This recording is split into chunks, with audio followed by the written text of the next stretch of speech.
সাম্প্রদায়িক সহিংসতায় যারাই জড়িত তাদের খুঁজে বের করা হবে, হুঁশিয়ারি প্রধানমন্ত্রীর।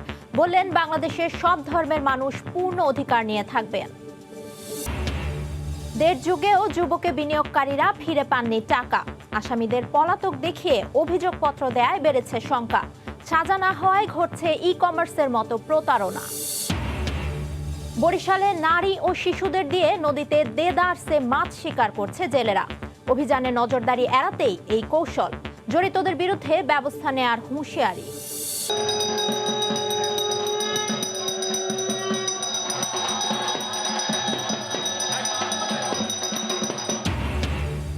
আজ প্রতিমা বিসর্জনের মধ্য দিয়ে শেষ হচ্ছে শারদীয় দুর্গাপূজা। কৈলাসে ফিরবেন দেবী। মণ্ডপে মণ্ডপে বিদায়ের সুর।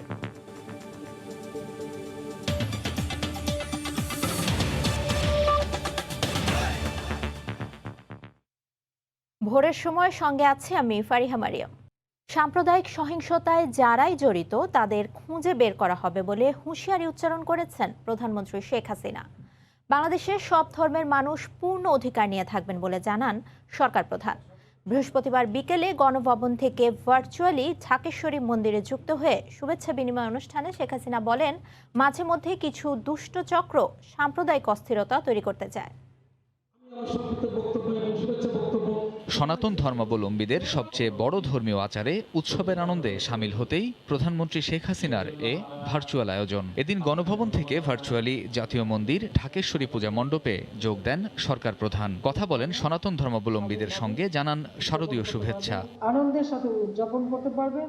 প্রধানমন্ত্রী বলেন, দেশে প্রত্যেকেরই নিজ ধর্ম শান্তির মাধ্যমে উদযাপনের অধিকার আছে। তাই সাম্প্রদায়িক বিভেদ সৃষ্টি করতে চাওয়া কোনো গোষ্ঠীকেই ছাড় দেয়া হবে না। ধর্ম যার যার, কিন্তু উৎসব সবার, এবং বাংলাদেশে কিন্তু এটা সবসময় আছে যে প্রত্যেকটা উৎসবে সবাই কিন্তু একসাথে সামিল হয়ে সেই আনন্দ উপভোগ করে। কিন্তু মাঝে মাঝে কিছু কিছু দুষ্ট চক্র কিছু ঘটনা ঘটিয়ে মানুষের ভিতরে এই চেতনাটাকে নষ্ট করতে চায়। কিছু লোক ধর্মান্ধতায় ভোগে এবং তারা সবসময় একটা সাম্প্রদায়িক দ্বন্দ্ব সৃষ্টি করতে চায়। ইসলাম ধর্ম সব ধর্মের স্বাধীনতায় বিশ্বাস করে জানিয়ে শেখ হাসিনা বলেন, কুমিল্লার ঘটনায় যারা জড়িত তাদের খুঁজে বের করে শাস্তির আওতায় আনা হবে। ইসলাম ধর্মও কিন্তু সকল ধর্মের স্বাধীনতার কথাই বলা হয়েছে। কুমিল্লায় যে ঘটনা ঘটছে ইতিমধ্যে এটা তদন্ত হচ্ছে, খুব ব্যাপকভাবেই তদন্ত হচ্ছে, অনেক তথ্য আমরা পাচ্ছি এবং অবশ্যই এই ধরনের ঘটনা যারা ঘটাবে তাদেরকে আমরা খুঁজে বের করবই। এটা আমরা করতে পারবো। এখন প্রযুক্তির যুগ, এটা বের করা যাবে এবং সে যেই হোক না কেন, যে ধর্মেরই হোক না কেন, তার বিরুদ্ধে যথাযথ ব্যবস্থা অবশ্যই নেওয়া হবে। এমন শাস্তি যেন ভবিষ্যতে আর কেউ সাহস না পায়, সেটাই আমরা চাই। শেখ হাসিনা বলেন, আওয়ামী লীগ দেশের কোনো মানুষকে সংখ্যালঘু ভাবে না, বরং সম অধিকার নিয়ে সবার বসবাস নিশ্চিত করেছে তার সরকার। নিজেদেরকে সংখ্যালঘু ভাববেন না, আমরা আপনাদের সংখ্যালঘু না, আমরা আমাদের আপন জন হিসেবে মানি, আমাদের নিজেদের এই দেশের নাগরিক হিসেবে মানি। সম অধিকারে আপনারা বসবাস করেন। কামরুজ্জামান মামুন, সময় সংবাদ, ঢাকা। কুমিল্লায় সহিংসতার পেছনে একটি মহল জড়িত বলে মনে করছেন স্থানীয়রা। তারা বলছেন, উদ্দেশ্য প্রণোদিতভাবে স্বার্থ হাসিলের জন্যই এই ঘটনা ঘটিয়েছে একটি গোষ্ঠী। সিসিটিভির ফুটেজ দেখে দায়ীদের আইনের আওতায় আনার চেষ্টা চলছে বলে জানিয়েছে পুলিশ। জড়িত থাকার অভিযোগে ৭৪ জনকে গ্রেফতার করা হয়েছে। এ ঘটনায় আলাদা ৪টি মামলা হয়েছে। তদন্ত কমিটি গঠন করেছে জেলা প্রশাসন। বাহার রায়হানের পাঠানো তথ্য ও ছবি নিয়ে রিপোর্ট। থমথমে পরিবেশ, রাস্তায় দু একজন লোকের আনাগোনা। এ চিত্র কুমিল্লা শহরের। বৃহস্পতিবার সকাল থেকেই শহরের বিভিন্ন গুরুত্বপূর্ণ পয়েন্টে বিজিবিকে টহল দিতে দেখা যায়। সাম্প্রদায়িক সম্প্রীতির শহরে এমন অনাকাঙ্ক্ষিত ঘটনার তীব্র নিন্দা জানান এলাকাবাসী। একটি মহল পরিকল্পিতভাবে এমন ঘটনা ঘটিয়েছে বলে মনে করেন তারা। হিন্দু মুসলমানের ভিতরে একটা সাম্প্রতিক সম্পর্ক নষ্ট করার জন্য এটাই করছে। বিগত দিনে এরকম কোনো ইতিহাস নাই আমাদের দেশে। দলীয়ভাবে একটা অঘটন ঘটনার জন্য এটা অন্য একজন ব্যক্তিগতভাবে তারা নিজের স্বার্থের জন্য তারা এটা করাইছে। শিক্ষা শান্তি সুনীতির কুমিল্লা, আমরা কুমিল্লাতে কখনো সাম্প্রদায়িক দাঙ্গা চাই না। তাদেরকে দ্রুত বিচারে আওতায় আনি আমরা এর সুষ্ঠু বিচার করার জন্য দাবি জানাচ্ছি। এদিকে ঘটনাস্থল পরিদর্শন করে জড়িতদের বিরুদ্ধে ব্যবস্থা নেওয়ার আশ্বাস দিয়েছেন পুলিশের চট্টগ্রাম রেঞ্জের ডিআইজি। আর ধর্মীয় উস্কানি সৃষ্টি করে নাশকতার পেছনে জড়িতরা কেউ ছাড় পাবে না বলে জানালেন জাতীয় সংসদের হুইপ আবু সাইদ আল মাহমুদ আবদুল্লাহ। আশেপাশে যে সিসিটিভি ছিল সেগুলোর ফুটেজগুলো আমরা দেখছি, কারা করেছে এর সাথে যুক্ত আছে তাদেরকে আমরা বের করার চেষ্টা করছি। এই বিষয়টাকে কেন্দ্র করে যেন আর কোনো ধরনের অপ্রীতিকর ঘটনা না ঘটে, এই কারণে আমরা আইন শৃঙ্খলা রক্ষাকারী বাহিনীর পক্ষ থেকে সব ধরনের ব্যবস্থা গ্রহণ করেছি। দেশ বিরোধী চক্রান্ত বাস্তবায়ন করবার জন্য কোনো একটি নির্দিষ্ট পক্ষ এইখানে ষড়যন্ত্রমূলকভাবে পবিত্র কোরআনকে সামনে এনে একটি অস্থিতিশীল পরিস্থিতি সৃষ্টির চেষ্টা করছে। যে বা যারাই যে উদ্দেশ্যেই এই অপকর্মটি সাধন করে থাকুক, তার বিরুদ্ধে দেশের আইনানুগ সর্বোচ্চ শাস্তিমূলক ব্যবস্থা নেওয়া হবে। বুধবার সকালে কুমিল্লায় একটি মন্দিরে ধর্ম অবমাননা হয়েছে এমন খবর ছড়িয়ে পড়লে স্থানীয়দের মধ্যে উত্তেজনা দেখা দেয়। এক পর্যায়ে স্থানীয় প্রশাসন ও পুলিশ পরিস্থিতি নিয়ন্ত্রণে আনে। সময় সংবাদ, কুমিল্লা। উদ্দেশ্যমূলকভাবে কোনো স্বার্থান্বেষী মহল কুমিল্লায় এই সহিংসতা ঘটিয়েছে বলে মনে করেন স্বরাষ্ট্রমন্ত্রী। বৃহস্পতিবার দুপুরে সচিবালয়ে নিজ কার্যালয়ে সাংবাদিকদের তিনি বলেন, এ ঘটনায় জড়িত অনেককেই চিহ্নিত করা হয়েছে। চাঁদপুরের হাজীগঞ্জে দেখলাম 4 জন নিষ্পাপ মানুষের নিহত হওয়ার দৃশ্যটা আমরা দেখেছি। সিলেটের জকিগঞ্জ, চট্টগ্রামের বাঁশখালী, পটিয়া, বিভিন্ন জায়গায় ঘটনা একের পর এক ঘটছে। আমরা মনে করছি এটা কোনো উদ্দেশ্যমূলকভাবে কোনো ষড়যন্ত্রকারী চক্রান্তকারীর কর্ম। এটা এই ঘটনায় যারা জড়িত তাদেরকে অবশ্যই আমরা খুঁজে বের করব। কয়েকজনকে আমরা চিহ্নিত করেছি। এই ধরনের ইস্যুকে কেন্দ্র করে আইন শৃঙ্খলা বিনষ্ট করার চেষ্টাও আমরা দেখছি। জাতীয় নির্বাচন সামনে রেখেই সাম্প্রদায়িক অপশক্তি কুমিল্লা সহ সারা দেশে সহিংসতা করছে। আওয়ামী লীগ সাধারণ সম্পাদক ওবায়দুল কাদের বৃহস্পতিবার সকালে রাজধানীর রামকৃষ্ণ মন্দির পরিদর্শন করে এসব কথা বলেন। এদিকে জনগণের দৃষ্টি ভিন্ন দিকে নিতেই সরকার অপতৎপরতা চালাচ্ছে বলে অভিযোগ করেছেন বিএনপি মহাসচিব মির্জা ফখরুল ইসলাম আলমগীর। ঢাকা রিপোর্টার্স ইউনিটিতে এক অনুষ্ঠানে বক্তব্য রাখেন তিনি। সনাতন ধর্মাবলম্বীদের শারদীয় উৎসব দুর্গাপূজার মহানবমীতে রাজধানীর রামকৃষ্ণ মন্দিরে পরিদর্শনে আসেন আওয়ামী লীগ সাধারণ সম্পাদক ওবায়দুল কাদের। মন্দিরে এসে তিনি হিন্দু ধর্মাবলম্বীদের সঙ্গে পূজার শুভেচ্ছা বিনিময় করেন। এ সময় তিনি সাংবাদিকদের বলেন, সারা দেশে শান্তিপূর্ণ পরিবেশে পূজা উদযাপিত হচ্ছে, আর তাই সাম্প্রদায়িক শক্তির গাত্রদাহ হচ্ছে। বলেন, সাম্প্রদায়িক সম্প্রীতি রক্ষায় কঠোর অবস্থানে সরকার। অন্যদিকে আলাদা এক অনুষ্ঠানে তথ্য ও সম্প্রচার মন্ত্রী বলেন, দেশে সাম্প্রদায়িক শক্তি নষ্ট করতেই একটি শক্তি অপচেষ্টা চালাচ্ছে।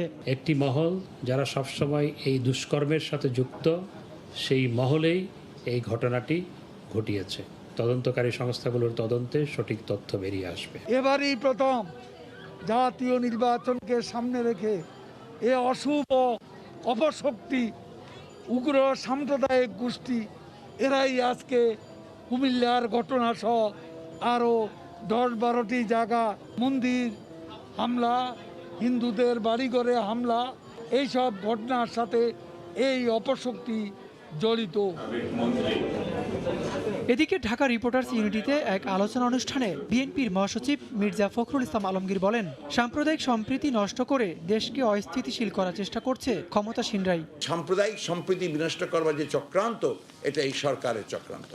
তারা এই দেশে সাম্প্রদায়িক সম্প্রীতি নষ্ট করতে চায়, ধ্বংস করতে চায় এবং দেশে স্থিতিশীলতা নষ্ট করতে চায়। বর্তমান সরকারকে পদত্যাগ করে নির্দলীয় সরকারের অধীনে ক্ষমতা হস্তান্তর করে নিরপেক্ষ নির্বাচনের ব্যবস্থা করার দাবি জানান বিএনপির মহাসচিব ওবায়দুল্লাহ মামুন। সময় সংবাদ, ঢাকা।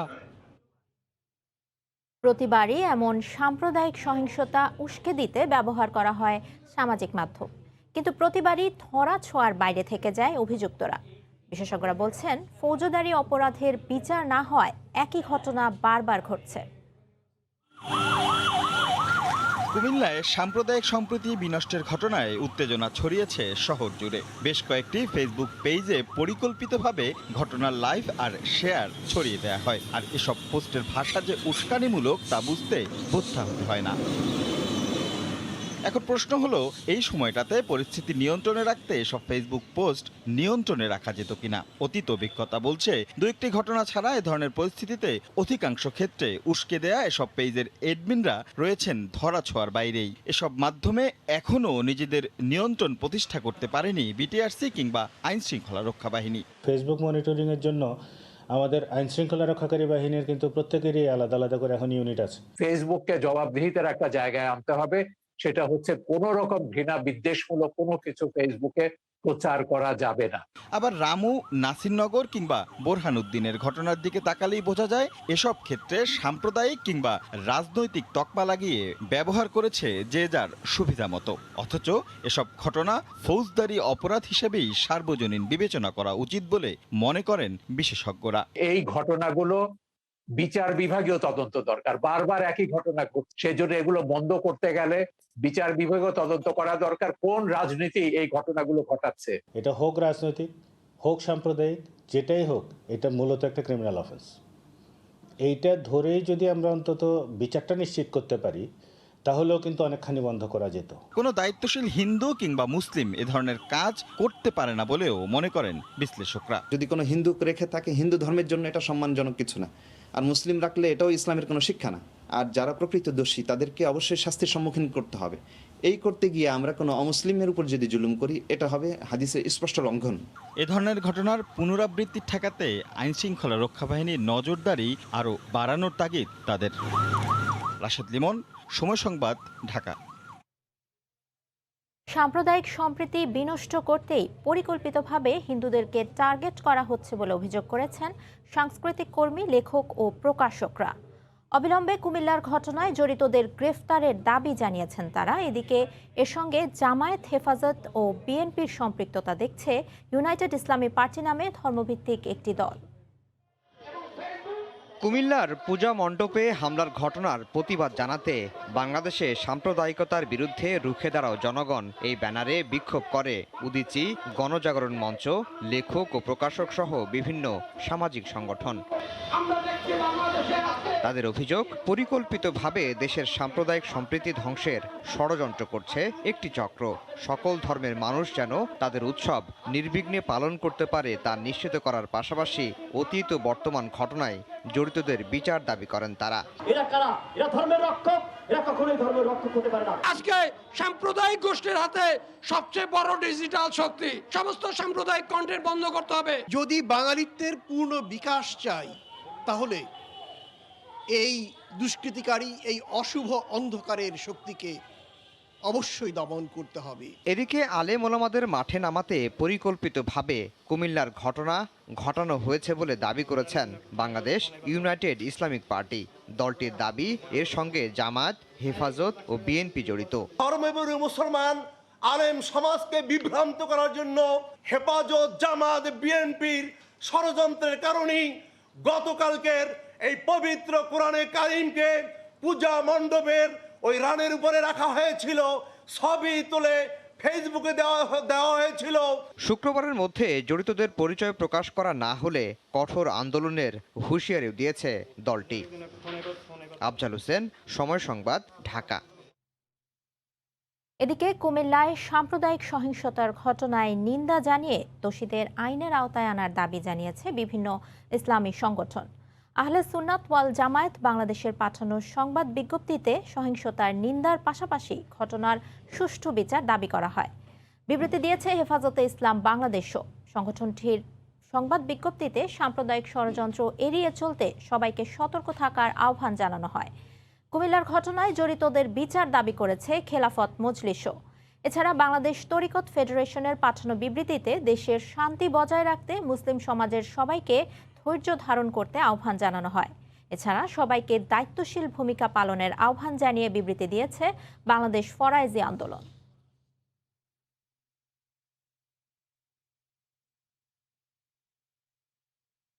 দীর্ঘ প্রতীক্ষার অবসান ঘটিয়ে এবার পরীক্ষামূলক করোনা টিকার আওতায় এলো দেশের শিশুরা। পরীক্ষামূলক এই কার্যক্রমে মানিকগঞ্জের কয়েকটি স্কুলের 12 থেকে 17 বছর বয়সী 120 শিশুকে দেয়া হয় ফাইজার বায়োএনটেকের টিকা। বড় কোনো পার্শ্ব প্রতিক্রিয়া না দেখা দিলে 2 সপ্তাহের মধ্যেই সারা দেশে শিশুরা আসবে এই কার্যক্রমের আওতায়। আশরাফুল ইসলামের ছবিতে রাশেদ বাপ্পির রিপোর্ট। অবশেষে অবসান হলো দীর্ঘ প্রতীক্ষার। স্বপ্ন পূরণ হলো ক্ষুদে শিক্ষার্থীদের। সম্মান মিলল টিকা গ্রহণকারী নাগরিকের। বৃহস্পতিবার দুপুরে মানিকগঞ্জের কর্নেল মালেক মেডিকেল কলেজ হাসপাতালে কয়েকটি স্কুলের 12 থেকে 17 বছর বয়সী প্রায় 120টি শিশুর দেহে পরীক্ষামূলকভাবে প্রয়োগ করা হয় ফাইজার বায়োনটেকের করোনা টিকা, যার আনুষ্ঠানিক উদ্বোধন করেন স্বাস্থ্যমন্ত্রী জাহিদ মালেক। এর আগে জন্ম নিবন্ধন কার্ডের মাধ্যমে টিকার রেজিস্ট্রেশন সম্পন্ন করে ক্ষুদে শিক্ষার্থীর দল। প্রস্তুত ছিল বিশ্রাম কেন্দ্র, সতর্ক ছিলেন চিকিৎসকদের বিশেষ দল। টিকা নেয়ার পর কিছু সময় পর্যবেক্ষণে রাখা হয় শিশুদের। তবে কারো মধ্যেই দেখা যায়নি পার্শ্ব প্রতিক্রিয়া, বরং টিকা নিয়ে উচ্ছ্বাস প্রকাশ করেন শিক্ষার্থী ও অভিভাবকেরা। স্টুডেন্টদের মধ্যে আমি সর্বপ্রথম টিকাটা দিলাম। টিকা নিতে পেরে আমাদের খুবই ভালো লাগছে। আমরা এখন সুস্থভাবে চলতে পারবো, আমাদের ইমিউনিটি সিস্টেম বাড়বে, আরও করোনা ভাইরাসকে প্রতিরোধ করতে পারবো, সেই হিসেবে ভালোই লাগছে। আমি পাশে ছিলাম, সে অত্যন্ত নরমাল, স্বাভাবিকভাবে যেভাবে থাকে টিকা দেওয়ার পরও ওইভাবে আছে। প্রথম দিন টিকা নেওয়া শিক্ষার্থীদের 2 সপ্তাহ পর্যবেক্ষণের পর সারা দেশে বড় পরিসরে শিশুদের টিকা দেওয়ার পরিকল্পনার কথা জানান স্বাস্থ্যমন্ত্রী। সারা দেশে প্রায় 21টি জায়গায় আমরা টিকা কর্মসূচি শুরু করব। প্রাথমিকভাবে প্রায় 30 লক্ষ ছেলে মেয়েদেরকে টিকা দিব। দেশে এখন পর্যন্ত টিকার জন্য নিবন্ধন করেছেন প্রায় 5,37,00,000 মানুষ, যদিও নিবন্ধন করে টিকা পাওয়ার অপেক্ষায় 1,64,00,000-এরও বেশি মানুষ। শিক্ষা প্রতিষ্ঠান খুলে দেওয়ার 1 মাসের মাথায় 12 থেকে 17 বছর বয়সীদের টিকার আওতায় আনা নিঃসন্দেহে একটি যুগান্তকারী পদক্ষেপ। এর মাধ্যমে সন্তানদের নিয়ে অভিভাবকদের দুশ্চিন্তা যেমন দূর হবে, ঠিক তেমনি ফের বন্ধের শঙ্কামুক্ত হবে শিক্ষা প্রতিষ্ঠান। তবে টিকা নিলেও বিকল্প নেই স্বাস্থ্যবিধি মেনে চলার। রাশেদ বাপ্পি, সময় সংবাদ, মানিকগঞ্জ। করোনা ও ডেঙ্গুর মধ্যে এবার হানা দিয়েছে শিশুদের হ্যান্ড ফুট মাউথ ডিজিজ। এ রোগে আক্রান্ত হলে প্রথমে 1-2 দিন জ্বর, এরপর শরীরে ফোসকা উঠতে শুরু করে। শিশুদের বাড়তি যত্ন নেওয়ার পরামর্শ দিয়েছেন চিকিৎসকরা। করোনার আতঙ্ক, এর মধ্যে হাসপাতালে ডেঙ্গু নিয়ে প্রতিদিনই ভর্তি হচ্ছে শত শত রোগী। এবার মরার ওপর খাড়ার ঘা হতে শুরু করেছে শিশুদের হ্যান্ড ফুট মাউথ ডিজিজ। প্রতিদিনই শতাধিক শিশু এ রোগে আক্রান্ত হয়ে রাজধানীর শিশু হাসপাতাল থেকে চিকিৎসা নিচ্ছে। এর বাইরেও ডেঙ্গু, ডায়রিয়া, জ্বর ও আবহাওয়াজনিত নানান রোগে আক্রান্তের হারও বেশি। আর ডেঙ্গু আক্রান্তের পর চিকিৎসা নিয়ে জ্বর কমলেও শিশুদের নতুন উপসর্গ দেখা দিচ্ছে। শরীরে র্যাশ উঠে ভরে গেছে। যখন ডাক্তার দেখাই তখন উনি দেখছে 104 ডিগ্রি জ্বর। বড়রা হইলে বলতে পারি মুখ দিয়ে কোনো সমস্যা, কিন্তু ও তো বলতে পারতেছে না। ও ভর্তি 15 দিন থেকে, এখনো প্রেশারটা লো আছে। মশার ওষুধ আসছিল বিদয়ই তো আমার বাচ্চাটা আক্রান্ত হয়েছে। মশার ঔষধ দিলে তো আর এরকম হয় না, একদিন দিলে 5 দিন দেয় না। ঠান্ডা 10-12 দিন হয়ে গেছে, পরে অনেক ওষুধ খাওয়াইছে, ঠান্ডা ভালো হয় না, এখানে নিয়ে আসছে, ডক্টর ভর্তি লিখে দিয়েছে। হ্যান্ড ফুট মাউথ ডিজিজে আক্রান্ত হলে প্রথমে 1-2 দিন জ্বর, এরপর শরীরে ফোসকা উঠতে শুরু করে। আর এই রোগে আক্রান্তের সংখ্যা বাড়তে থাকায় শিশুদের প্রতি খেয়াল রাখার পরামর্শ চিকিৎসকদের। এটা সাধারণত কক্সেকি ভাইরাসের জন্য হয়, আর লেগে অ্যান্টারো ভাইরাস। এই মুহূর্তে বাচ্চাদেরকে বেশি রোদে না নেওয়াই ভালো। বাচ্চাদেরকে তরল খাবার খাওয়ানো, তাদেরকে তাদের কাপড় বা গাঢ় কাপড় না পরে পাতলা সুতির কাপড় পরানো উচিত। আর আপনার বাসাতে আপনার যাতে একটু শীতল থাকে সেই ব্যবস্থা করা উচিত। ঢাকা শিশু হাসপাতালের সব শয্যাই পূর্ণ। এতে ঢাকার বাইরে থেকে আসা রোগীদের সিট না পেয়ে ফিরতে হচ্ছে। প্রতিদিন 200-রও বেশি শিশু হাসপাতালে ভর্তি হওয়ায় চিকিৎসা দিতে হিমশিম অবস্থা চিকিৎসকদের। যারা সাম্প্রদায়িক সম্প্রীতি নষ্ট করতে চায় তাদের বিরুদ্ধে কঠোর ব্যবস্থা নেওয়া হবে বলে মন্তব্য করেছেন আওয়ামী লীগ নেতা অ্যাডভোকেট কামরুল ইসলাম এমপি। বৃহস্পতিবার সন্ধ্যায় সাভারের রাজফুলবাড়িয়া পূজা মণ্ডপে আলোচনা সভায় প্রধান অতিথির বক্তব্যে তিনি এসব কথা বলেন। এর আগে ভাকুরতা ও তেঁতুলঝোড়া এলাকার বিভিন্ন পূজা মণ্ডপ পরিদর্শন করেন তিনি। এ সময় অ্যাডভোকেট কামরুল ইসলাম আরও বলেন, কুমিল্লায় সাম্প্রদায়িক সম্প্রীতি বিনষ্টের যে অপতৎপরতা হয়েছে তা অত্যন্ত নিন্দনীয়। দেশে শান্তি বজায় রাখতে সবার প্রতি আহ্বানও জানান তিনি।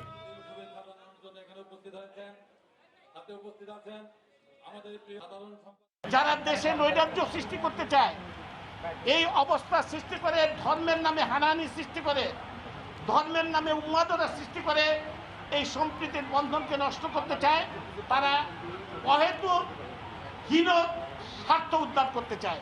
আমরা সবাই ভাই, এখানে সংখ্যালঘু সম্প্রদায় বা সংখ্যাগুরু বলতে কেউ নাই। জাতির জনক বঙ্গবন্ধুর নেতৃত্বে মহান মুক্তিযুদ্ধে আমরা বৌদ্ধ, হিন্দু, বৌদ্ধ, খ্রিস্টান সবাই একসাথে কাঁধে কাঁধ মিলিয়ে লড়াই করেছে। কার্যক্রম বন্ধ হয়ে যাওয়া যুব কর্মসংস্থান সোসাইটি যুবকের গ্রাহকেরা এক যুগেও পাওনা ফিরে পাননি। অন্যদিকে যুবকের বিরুদ্ধে দায়ের করা মামলার 7 বছর পর সব আসামিকেই পলাতক দেখিয়ে অভিযোগপত্র দিয়েছে সিআইডি। এদিকে বিনিয়োগকারী 3 লাখ গ্রাহক পাওনা টাকার আশায় ঘুরছেন দাঁড়ে দাঁড়ে। অর্থনীতিবিদরা বলছেন, যুবককে যদি কৃতকর্মের সাজা ভোগ করতে হতো তাহলে নতুন করে ই কমার্সের প্রতারণার ঘটনাগুলো ঘটতো না। আশরাফুল ইসলামের ছবিতে আতিকুর রহমান তমালের রিপোর্ট। এখানে টাকা জমা রাখা আমি নিঃস্ব হয়ে গেছি। 1 লাখ টাকা রাখলে মাসে পাওয়া যাবে 2000 টাকা। সেই আশায় যুবকে 12 লাখ টাকা রাখেন মুকুল। কিন্তু দিন মাস বছর পেরিয়ে 1.5 যুগ চলে গেছে, এখনো আসল টাকাটাই তুলতে পারেননি তিনি। এর মাঝে বন্ধ হয়ে গেছে যুবক। একটা বাচ্চা বিশ্ববিদ্যালয়ে পড়ে, তার চিকিৎসা পর্যন্ত আমি করাইতে পারতাছি না, পড়াশোনার খরচ পর্যন্ত আমি দিতে পারতাছি না। আমার যা ছিল সম্পদ আমি সব এখানে রাখি, আজকে আমি নিঃস্ব হয়ে গেছি। 1996 সালে একটি অলাভজনক সংস্থা হিসেবে যাত্রা শুরু যুবকের। নানা অনিয়ম আর প্রতারণার অভিযোগে 2006-এ বাংলাদেশ ব্যাংক যুবকের কার্যক্রম বন্ধের আদেশ দেয়। যদিও এর আগেই সারা দেশের 91টি স্থানে প্রায় 3500 একর জমি কিনে আবাসন প্রকল্প শুরু করে তারা। ছিল 18টি বাড়ি ও 32টি ভিন্ন ভিন্ন প্রকল্প, যার মূল্য 6500 কোটি টাকা। বর্তমান বাজারে যা 10,000 কোটি টাকার কম নয়। বিপরীতে গ্রাহকের পাওনা 2500 কোটি টাকা। এই পাওনা ফিরিয়ে দিতে গঠিত হয় 2টি কমিশন ও একটি আন্তঃমন্ত্রণালয় কমিটি। সুপারিশ ছিল যুবকের সম্পদ বিক্রি করে পাওনা শোধ করা হবে গ্রাহকের। কিন্তু কোনো এক অদৃশ্য কারণে সব উদ্যোগ থেমে গেছে। খালা শাশুড়ি উনার কাছ থেকে আনছি, আমার খালা শাশুড়ির মেয়ে উনার কাছ থেকেও আনছি। লজ্জার এই অবস্থায় সামনে দাঁড়াইতে আর পারি না, সত্যি কথা যেটা সামনে আর দাঁড়াতে পারি না। এখন মনে করেন আমার থাকার মতন কোনো জায়গা নেই। 2014 সালে একটি মামলা করা হয় যুবকের বিরুদ্ধে। মামলা দায়েরের 7 বছর পর সম্প্রতি সিআইডি সব আসামিকে পলাতক দেখিয়ে অভিযোগপত্র দিয়েছে। আমি এখন আর সিআইডিতে নাই, মানে যেখানে মামলা তদন্ত করছি ওখানে আর নাই, বদলি হয়ে গেছে। আসামি সবাই পলাতক আছে, এই তো? হ্যাঁ, রাইট, আসামি পলাতক আছে। অর্থনীতিবিদদের মতে বাণিজ্য মন্ত্রণালয়কে উদ্যোগী হয়ে যুবকের সমস্যা সমাধান করতে হবে। এখানে বাণিজ্য মন্ত্রণালয়ের অনুমোদন নিয়ে যেহেতু ব্যবসাটা হয়েছে, সুতরাং বাণিজ্য মন্ত্রণালয়েরই আসলে মূল দায়িত্ব এই পুরো বিষয়টাকে কঠোরভাবে নিয়ন্ত্রণ করা। বাণিজ্য মন্ত্রী বলছেন, আইনি সহায়তা প্রয়োজন, সেটির জন্য কাজ করছেন তারা। আইনি সহায়তা দরকার, আইন মন্ত্রণালয় বলতে পারবে। আমরা এই ব্যাপারে চিন্তা করছি, আইনি কোনো জটিলতা থাকবে কিনা, কি প্রক্রিয়ায় এটা করা যেতে পারে। যেহেতু এটা আদালতের একটা অর্ডারের মধ্যে আছে, তাতে আমরা বাণিজ্য মন্ত্রণালয় হুট করে তো কিছু করতে পারবো না। এদিকে পাওনা ফেরতের আশায় ক্ষতিগ্রস্ত মানুষেরা অপেক্ষায় আছেন 1.5 যুগেরও বেশি সময় ধরে। আতিকুর রহমান তমাল, সময় সংবাদ, ঢাকা। আগামী 17 অক্টোবর ময়মনসিংহের কাজী নজরুল ইসলাম বিশ্ববিদ্যালয়েও শুরু হতে যাচ্ছে 2020-21 শিক্ষাবর্ষের স্নাতক প্রথম বর্ষের ভর্তি পরীক্ষা। এবার প্রতিটি আসনের বিপরীতে ভর্তিযুদ্ধে লড়বেন 12 জন পরীক্ষার্থী। সুষ্ঠুভাবে পরীক্ষা নিতে সব ধরনের প্রস্তুতি সম্পন্ন করেছে বিশ্ববিদ্যালয় প্রশাসন। প্রায় 2 বছর ধরে স্থবির থাকার পর 17 অক্টোবর রোববার ভর্তি পরীক্ষার মধ্য দিয়ে সচল হতে যাচ্ছে জাতীয় কবি কাজী নজরুল ইসলাম বিশ্ববিদ্যালয়ের শিক্ষা কার্যক্রম। 2020-21 শিক্ষাবর্ষে এবার বিশ্ববিদ্যালয়ের 6টি অনুষদের 23টি বিভাগে মোট 1244টি আসনে ভর্তির জন্য আবেদন করেছেন 15,539 জন। রোববার এ ইউনিটে ভর্তি পরীক্ষা শুরুর পর 24 অক্টোবর বি ইউনিট এবং 1 নভেম্বর অনুষ্ঠিত হবে সি ইউনিটের ভর্তি পরীক্ষা। প্রতিটি পরীক্ষা দুপুর 12টায় শুরু হয়ে 1টা পর্যন্ত চলবে। পরীক্ষা নিয়ন্ত্রক কমিটির বৈঠকে ডিজিটাল জালিয়াতি ঠেকানো এবং প্রশ্নপত্র ফাঁস রোধে করণীয় নির্ধারণ করা হয়েছে। ডিজিটাল ডিভাইস ব্যবহার করে যাতে কোনো ধরনের গাফিলতি আমাদের তরফ থেকে না হয়, সেজন্য আমরা বিভিন্ন ধরনের proctorial team, digital committee, technical committee এবং আমাদের গোয়েন্দা সংস্থা, রাষ্ট্রীয় গোয়েন্দা সংস্থাও এই বিষয়ে নিয়ে তাদের সাথে সমন্বয় করে আমরা কাজ করছি। ভর্তি পরীক্ষায় স্বাস্থ্যবিধি ও শৃঙ্খলা রক্ষায় কঠোর অবস্থানে থাকবে বিশ্ববিদ্যালয়ের প্রশাসন। আমরা আশ্বস্ত করতে চাই জাতিকে, দেশবাসীকে, যে এখানে কোনো ভর্তি জালিয়াতিবাদী, যেটাকে বলা হয় প্রশ্ন পাশের ঘটনা, প্রশ্ন নিয়ে কোনো জালিয়াতির ঘটনা, এগুলো কিছু ঘটবে না। আমরা সকল ধরনের ব্যবস্থা গ্রহণ করেছি। ময়মনসিংহের বাইরে থেকে আগত পরীক্ষার্থীদের জন্য আবাসনের ব্যবস্থা করেছে বিশ্ববিদ্যালয় কেন্দ্রিক বিভিন্ন জেলা সমিতি। আগামী 25 অক্টোবর থেকে খুলে দেওয়া হবে বিশ্ববিদ্যালয়ের সব হল। সাদিকুর রহমান, সময় সংবাদ, ময়মনসিংহ। হু হু করে বাড়তে থাকা পেঁয়াজের দাম নিয়ন্ত্রণে নিত্য প্রয়োজনীয় এই পণ্য আমদানিতে সব ধরনের শুল্ক প্রত্যাহার করেছে এনবিআর। এছাড়া চিনি নিয়ন্ত্রণমূলক শুল্ক 30% কমিয়ে 20% করা হয়েছে। বৃহস্পতিবার সন্ধ্যায় এ সংক্রান্ত প্রজ্ঞাপন জারি করে জাতীয় রাজস্ব বোর্ড। সরকারের এই সিদ্ধান্তকে সাধুবাদ জানিয়েছে ব্যবসায়ীরা। গেল কয়েক বছরের ধারাবাহিকতায় এবারও সেপ্টেম্বর থেকে রাজধানী সহ দেশের বাজারে বাড়তে থাকে পেঁয়াজের দাম। সপ্তাহ ব্যবধানে প্রায় দ্বিগুণ হয়ে চলতি মাসের শুরুতে প্রতি কেজি পেঁয়াজের দাম ছাড়িয়ে যায় 60 টাকা। এর কারণ হিসেবে ব্যবসায়ী মহল থেকে বলা হয়, ভারতে বেড়েছে এই নিত্যপণ্যের দাম। দাবি ওঠে পেঁয়াজ আমদানিতে আরোপিত 5% শুল্ক প্রত্যাহারের। বাংলাদেশ ট্যারিফ কমিশনও সুপারিশ করে পেঁয়াজে শুল্ক কমানোর। দ্রব্যমূল্যের ঊর্ধ্বগতি নিয়ে গত সোমবার আন্তঃমন্ত্রণালয় বৈঠক করে বাণিজ্য মন্ত্রণালয়। সেখানে আবারও আমদানিকারকরা দাবি জানান পেঁয়াজ আমদানিতে শুল্ক প্রত্যাহারের। মন্ত্রণালয় থেকেও দেয়া হয় আশ্বাস। অবশেষে বৃহস্পতিবার বিকেলে পেঁয়াজের আমদানি শুল্ক প্রত্যাহার করে প্রজ্ঞাপন জারি করে এনবিআর। সেখানে বলা হয়, আগামী 31 ডিসেম্বর পর্যন্ত কোনো শুল্ক দিতে হবে না পেঁয়াজ আমদানিতে। সরকারের এই সিদ্ধান্তে দেশের বাজারে পেঁয়াজের দর কমবে বলে আশা করছেন আমদানিকারকরা। যখনই সরকার ডিক্লেয়ার দিচ্ছে যে ডিউটিটা আমরা উঠিয়ে নিব বা উঠিয়ে নিচ্ছে, হয়তো এর মধ্যে 3 দিনের মধ্যে এবারে যে 8 থেকে 10 টাকা কেজি পার কেজিতে কমে গেছে। আমাদের মার্কেটে, হোলসেল মার্কেটে বিভিন্ন জায়গা থেকে আমরা পেঁয়াজ আমদানি অলরেডি দিচ্ছি। টিসিবির হাতে পেঁয়াজ আছে, ইন্ডিয়াও 4-5 টাকা রুপি কমে গেছে। কাজেই আপনি স্বস্তিতে থাকতে পারে সাধারণ মানুষ। 2020 সালে পেঁয়াজের দাম অস্বাভাবিকভাবে বাড়তে থাকলে এর লাগাম টানতে গত বছরের সেপ্টেম্বরেও এনবিআর পেঁয়াজের উপর আমদানি শুল্ক প্রত্যাহার করে। এরপর দেশি পেঁয়াজের ভরা মৌসুম ফেব্রুয়ারি মার্চেও শুল্কমুক্ত সুবিধা নিয়েই এই নিত্যপণ্য আমদানি করেন ব্যবসায়ীরা। পরে কৃষকের স্বার্থ বিবেচনায় এপ্রিল থেকে আবারও 5% শুল্ক বসানো হয় পেঁয়াজ আমদানিতে। কামরুল হাসান সবুজ, সময় সংবাদ, ঢাকা। এখন আর ছোটখাটো ইনজুরিতে প্রোডাকশন ফ্লোর ছাড়তে হয় না পোশাক শ্রমিকদের।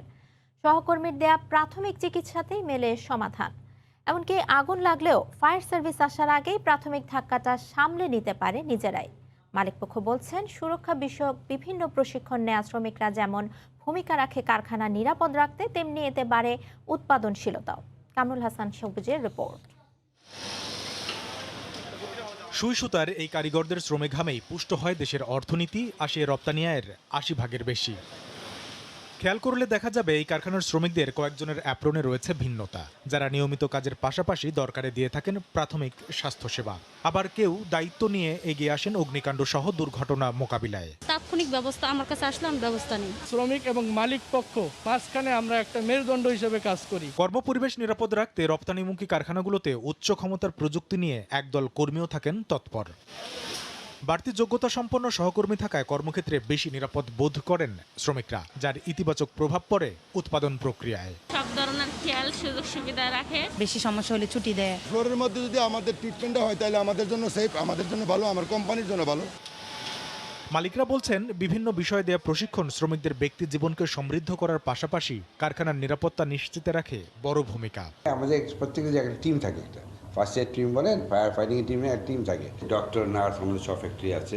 এটা পার্ট অফ কমপ্লায়েন্স। তবে শ্রমিকদের স্বাস্থ্য সুরক্ষার বিষয়ে আরও বেশি উদ্যোগ নেওয়ার পরামর্শ সংশ্লিষ্টদের। বিশ্ববাজারে মেড ইন বাংলাদেশের অবস্থানকে আরও শক্তপোক্ত করতে কারখানা পর্যায়ে স্বাস্থ্যসেবার আওতা বাড়ানোর তাগিদ সংশ্লিষ্টদের। কামরুল হাসান সবুজ, সময় সংবাদ, নারায়ণগঞ্জ। গাইবান্ধা রংপুর রুটে 4টি আন্তনগর ও কয়েকটি লোকাল ট্রেন চলাচল করলেও সহজ ও অর্থ সাশ্রয়ী হয় যাত্রীরা রামসাগর এক্সপ্রেস এবং 7 আপ ট্রেনে যাতায়াত করত। কিন্তু চালু হবার মাত্র 3 বছরের মাথায় বন্ধ হয়ে যায় বোনারপাড়া দিনাজপুরগামী রামসাগর এক্সপ্রেস। 7 আপও বন্ধ 2 বছর ধরে। এতে বাড়তি টাকা খরচ ও ভোগান্তি বেড়েছে সাধারণ খেটে খাওয়া মানুষের। হেদায়েতুল ইসলাম বাবুর রিপোর্ট, ছবি তুলেছেন আতাউল হক সাগর। 2010 সালে গাইবান্ধা সহ উত্তরের 3 জেলার লাখ লাখ মানুষের যোগাযোগে আমূল পরিবর্তন নিয়ে আসে রামসাগর এক্সপ্রেস। সাঘাটার বোনারপাড়া থেকে প্রতিদিন ভোর 6টায় ছেড়ে গাইবান্ধা রংপুর হয়ে দিনাজপুরে পৌঁছাতো যাত্রীদের। বিভাগীয় শহর রংপুরে চিকিৎসা, ব্যবসা বাণিজ্য ও দাপ্তরিক কাজকর্ম শেষে সন্ধ্যায় একই ট্রেনে গাইবান্ধায় ফিরতেন যাত্রীরা। মাত্র 3 বছরের মাথায় বন্ধ হয়ে যায় এটি। এই ট্রেনটা হলে আমরা 4 জন লোক চার দুগুণ 800 টাকা আমরা আসতে পারতাম, সে জায়গায় আমাকে 5,000 টাকা খরচ করে আমার শিক্ষা বোর্ডকে টাচ করতে হয়েছে। একটা বিশাল জনগোষ্ঠী আমরা বেশ সমস্যার মধ্যে পড়েছি। এটি বন্ধ করে দেওয়ার কি কারণ, এই কারণটা আমরা জানি না, এটি একটু রহস্যজনক কারণ।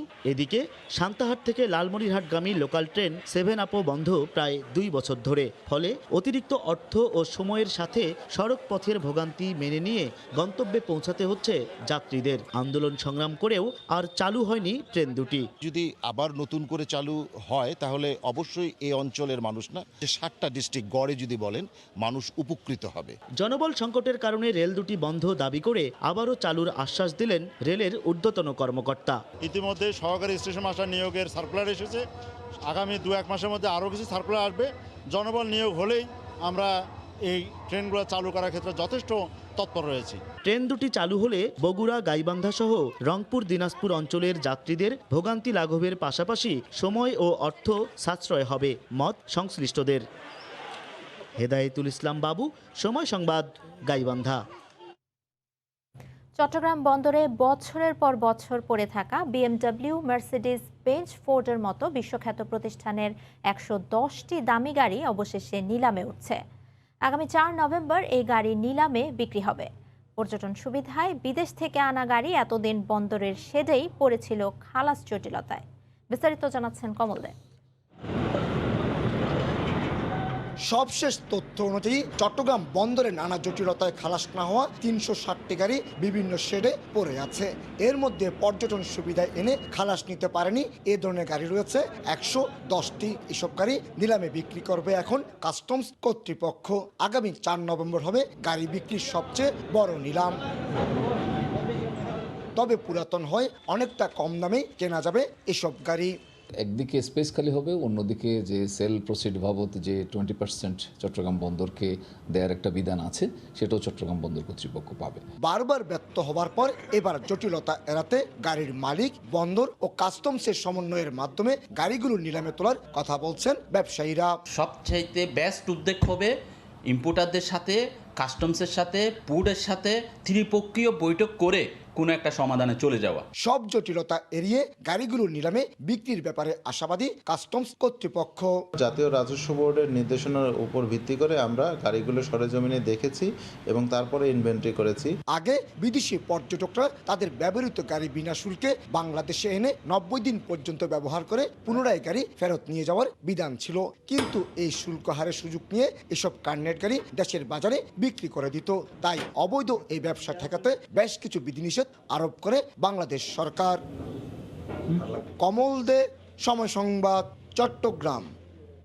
কক্সবাজার সমুদ্র সৈকতে বেড়েই চলেছে প্লাস্টিকের ব্যবহার। এতে দূষিত হচ্ছে পরিবেশ। বিশেষজ্ঞদের দাবি, সৈকতের সৌন্দর্যহানির পাশাপাশি প্লাস্টিকের ব্যবহার বন্ধে সচেতনতা তৈরিতে প্রশাসন উদাসীন। আরও জানাচ্ছেন সুজয়উদ্দিন রুবেল। বিশ্বের দীর্ঘতম সমুদ্র সৈকত কক্সবাজার। এই সৈকতের সৌন্দর্যের টানে প্রতিদিনই ছুটে আসে হাজার হাজার ভ্রমণ পিপাসু। তারাই ফেলছেন অসংখ্য প্লাস্টিক পানির বোতল, ওয়ান টাইম চায়ের কাপ, ব্যবহার করা মাস্ক, চিপস ও বিস্কুটের প্যাকেট সৈকতে। প্লাস্টিকের বর্জ্যে ভরে গেছে বালিয়াড়ি। আলমগীর একজন লাইফগার্ড কর্মী, কিন্তু বিবেকের তাড়নায় প্রতিদিনই সকালে পর্যটকের ফেলা প্লাস্টিকের বর্জ্য পরিষ্কার করেন তিনি। প্রত্যেকদিন সকালবেলা এসে আমরা কমপক্ষে কয়েক হাজার মাস্ক এবং ওয়ান টাইম কাপগুলো আমরা ডাস্টবিনে ফেলি। শুধু আলমগীর নন, সৈকতে প্রতিদিনই বর্জ্য পরিষ্কার করেন 20 জনের অধিক পরিচ্ছন্ন কর্মী। মানুষের উদাসীনতা, অবহেলায় অতিরিক্ত এলোমেলোভাবে ছড়িয়ে পড়ে। সৈকতের সৌন্দর্যহানির পাশাপাশি প্লাস্টিকের ব্যবহার বন্ধে প্রশাসনের উদাসীনতাকেই দায়ী করছেন পরিবেশবাদী সংগঠন। প্রশাসন যেখানে কঠোর না হয় তাহলে এই সমুদ্র সৈকত সৌন্দর্য রক্ষা হবে না, পরিবেশও রক্ষা করা হবে না। পর্যটন সেলের দায়িত্বরত কর্মকর্তা জানালেন, সৈকতে প্লাস্টিকের ব্যবহার কমিয়ে আনতে ব্যবস্থা নেওয়া হবে। অনেকে লুকিয়ে লুকিয়ে ব্যবহার করে, আমরা এটা মনিটরিং করতেছি, আশা করি সামনে থেকে আর এগুলো থাকবে না। প্রতিদিনই সৈকতের বালিয়াড়ি থেকে পরিষ্কার করা হয় 60 কেজি খালি পানির বোতল, 5000-এর বেশি ওয়ান টাইম চায়ের কাপ ও মাস্ক এবং 1 ট্রাকের বেশি চিপস, বিস্কুটের প্যাকেট, ডাবের খোসা ও পলিথিন। সুজাউদ্দিন রুবেল, সময় সংবাদ, কক্সবাজার। বঙ্গবন্ধুর জন্মশতবার্ষিকী ও সুবর্ণ জয়ন্তী উদযাপন উপলক্ষে ব্রিটিশ রাজকীয় নৌবাহিনীর যুদ্ধজাহাজ এখন চট্টগ্রামে। বৃহস্পতিবার সকালে বন্দরের জেটিতে এসে পৌঁছায় জাহাজটি। ব্রিটিশ হাইকমিশনার রবার্ট ডিকসন বলেন, অপার সম্ভাবনাময় বঙ্গোপসাগরের নিরাপত্তায় বাংলাদেশের সঙ্গে কাজ করতে আগ্রহী যুক্তরাজ্যের নৌবাহিনী। নুরজামাল আতিকের ক্যামেরায় শফিকুল আলমের প্রতিবেদন। দীর্ঘ ৮,০০০ কিলোমিটার নৌপথ পাড়ি দিয়ে ব্রিটিশ রাজকীয় নৌবাহিনীর যুদ্ধজাহাজ HMS কেন্ট চট্টগ্রাম বন্দরের এনসিটি জেটিতে এসে পৌঁছায় বৃহস্পতিবার সকালে। নৌবাহিনীর সুসজ্জিত বাদকদল ঐতিহ্যবাহী চিরায়ত রীতিতে ব্যান্ড পরিবেশনের মাধ্যমে তাদের অভিবাদন জানান। বঙ্গবন্ধুর জন্মশতবার্ষিকী ও স্বাধীনতার সুবর্ণ জয়ন্তী উদযাপন উপলক্ষে শুভেচ্ছা সফরে আসা জাহাজের অধিনায়ক ও কর্মকর্তাদের ফুল দিয়ে স্বাগত জানান বাংলাদেশ নৌ অঞ্চলের chief staff officer captain SM Moinuddin. পরে এক সংবাদ সম্মেলনে ব্রিটিশ হাইকমিশনার বলেন, তার দেশ বঙ্গোপসাগরের নিরাপত্তায় বাংলাদেশ নৌবাহিনীর সঙ্গে কাজ করতে চায়। সমুদ্র রক্ষায় বাংলাদেশ নৌবাহিনীর পারদর্শিতা আন্তর্জাতিক মানের। যথাযথ প্রশিক্ষণ পেলে তারা আরো ভালো কাজ করতে পারবে। 25 কিলোমিটার দূরে শত্রুপক্ষকে আঘাত করতে সক্ষম কামান ও মিসাইলও দেখান তারা। তুলে ধরেন সফরের গুরুত্ব। বাংলাদেশ ও ব্রিটিশ নাগরিকদের মধ্যে সুন্দর সম্পর্ক গড়ে উঠছে। আমাদের এই সফরটি বাংলাদেশের নাবিকদের জন্য খুবই গুরুত্বপূর্ণ হবে। বাংলাদেশ নেভাল একাডেমি, ওয়ার সিমিটি সহ চট্টগ্রামের দর্শনীয় ও ঐতিহ্যবাহী স্থাপনাগুলো পরিদর্শন করবেন দলটি। 18 অক্টোবর জাহাজটি চট্টগ্রাম ত্যাগ করবে। এই সফরের মাধ্যমে বাংলাদেশ এবং যুক্তরাজ্যের মধ্যে বন্ধুত্বপূর্ণ সম্পর্ক আরও এগিয়ে যাবে, এমনটাই মনে করছেন সংশ্লিষ্টরা। শফিকুল আলম, সময় সংবাদ, চট্টগ্রাম। ভ্রমণ পিপাসু দর্শনার্থীদের প্রাণ চাঞ্চল্যে মুখর হয়ে উঠেছে নাটোরের উত্তরা গণভবন। প্রায় 300 বছরের স্থাপত্য শৈলী, সেকালের নানা নিদর্শন আর রাজবাড়ির নৈসর্গিক সৌন্দর্য উপভোগে দারুণ উচ্ছ্বসিত ঘুরতে আসা মানুষেরা। করোনার পর দর্শনার্থীদের আগমনে খুশি স্থানীয় ক্ষুদ্র ব্যবসায়ীরাও। আব্দুল সালামের ক্যামেরায় রাকিবুল হাসানের রিপোর্ট। এককালের দীঘাপতিয়া মহারাজাদের বাসস্থান এবং বর্তমান উত্তরা গণভবন সবুজ শ্যামল ছায়ায় যেমন নৈসর্গিক সৌন্দর্যে ভরা, তেমনি এ অঞ্চলের ইতিহাস ও ঐতিহ্যের জ্বলন্ত সাক্ষী। এই রাজভবনের পরিচয় বহন করে পিরামিড আকৃতির 4তলা প্রবেশদ্বার। বিস্তৃত প্রাসাদটি পরিখা আর উঁচু প্রাচীরে ঘেরা। আছে দীর্ঘ প্রবেশ পথ আর নানা প্রকার গাছগাছালিতে ভরা। তারাখচিত গম্বুজওয়ালা বিশাল রাজদরবার দর্শনার্থীদের আকৃষ্ট করে। দলগতভাবে কোনো জায়গায় আসলে সেটা মানে ঘোরার মজাই আলাদা, আর যদি এরকম সুন্দর জায়গা হয় তাহলে তো আরও মজা। মিনি চিড়িয়াখানা আছে যেখানে বিভিন্ন জীবজন্তু আছে, দেখে বাচ্চা অনেক আনন্দ পাইছে আর কি। অনেক রকমের পশু পাখি দেখলাম আর অনেক মজা হলো। প্রায় 100 বছর পুরনো সেই চিঠিগুলো, আবেগঘন মুহূর্তগুলো সে তুলে ধরেছে এখানে। প্রাসাদের ভেতরে প্রবেশ করলেই দেখা মিলবে ইটালিয়ান গার্ডেন, গ্রিক দেবীর মূর্তি, রাজাদের ব্যবহার্য নানা আসবাব, ময়ূর পালঙ্ক খাট, মার্বেল পাথরের টি টেবিল। প্রতিটা অংশ সুন্দর করে সাজিয়ে রাখা, এক কথায় বলতে গেলে ইউনিক। এই যে রাজবাড়ি, সত্যি সত্যি এখানে বনলতা সেনেরাই থাকে। রাজকুমারীর জিনিসপত্র দেখে, রাজার গাউন দেখে, রাজার খাট, সবই ভালো লাগলো। পুরো জায়গাটাই সুন্দর। করোনার পরে দর্শনার্থীদের আগমনে সচল হয়েছে এখানে গড়ে ওঠা ছোট ছোট ব্যবসা প্রতিষ্ঠান। করোনার সময় তো আমাদের টোটাল অফ ছিল একবারে, এখন আলহামদুলিল্লাহ খুলছে, এখন বাইরে থেকে দর্শনীতে আসছে, চলতেছে, টুকটাক ব্যবসা চলতেছে। মোটামুটি অনেকটা ভালো, আমরা অনেক কাস্টমার পাচ্ছি, বেচা কিনা করতে পারতেছি। করোনার কারণে দর্শনার্থীদের জন্য বন্ধ ছিল গণভবন। 19 আগস্ট থেকে দর্শনার্থীদের জন্য এটি খুলে দেয়া হয়। রাকিবুল হাসান, সময় সংবাদ, নাটোর। ইলিশের প্রধান প্রজনন মৌসুমে নিষিদ্ধ সময় নদীতে মাছ ধরতে বরিশালে নারী, শিশু ও অপ্রাপ্ত বয়স্কদেরকে ব্যবহার করা হচ্ছে। এদের দিয়ে নদীতে জাল ফেলা এবং মাছ ধরা ও জাল তোলা সব কাজই করানো হয়। এতে সরকারি নিষেধাজ্ঞা পালন বাধাগ্রস্ত হচ্ছে। মৎস্য অধিদপ্তর বলছে, স্থানীয় জনপ্রতিনিধিদের মাধ্যমে সচেতনতা বাড়ানো গেলে সমস্যার সমাধান হতো। অন্যদিকে আইন শৃঙ্খলা বাহিনী বলছে, ব্যাপারে নেওয়া হচ্ছে যথাযথ আইনগত ব্যবস্থা। আমিনুল ইসলামের তোলা ছবিতে আরও জানাচ্ছেন ফেরদৌস সোহাগ।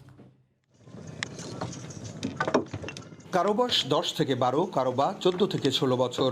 এরা সবাই নদী তীরবর্তী এলাকার বাসিন্দা। এদেরকে ব্যবহার করা হচ্ছে মাছ ধরার কাজে। ইলিশের প্রধান প্রজনন মৌসুম উপলক্ষে এখন নদীতে মাছ ধরা নিষিদ্ধ।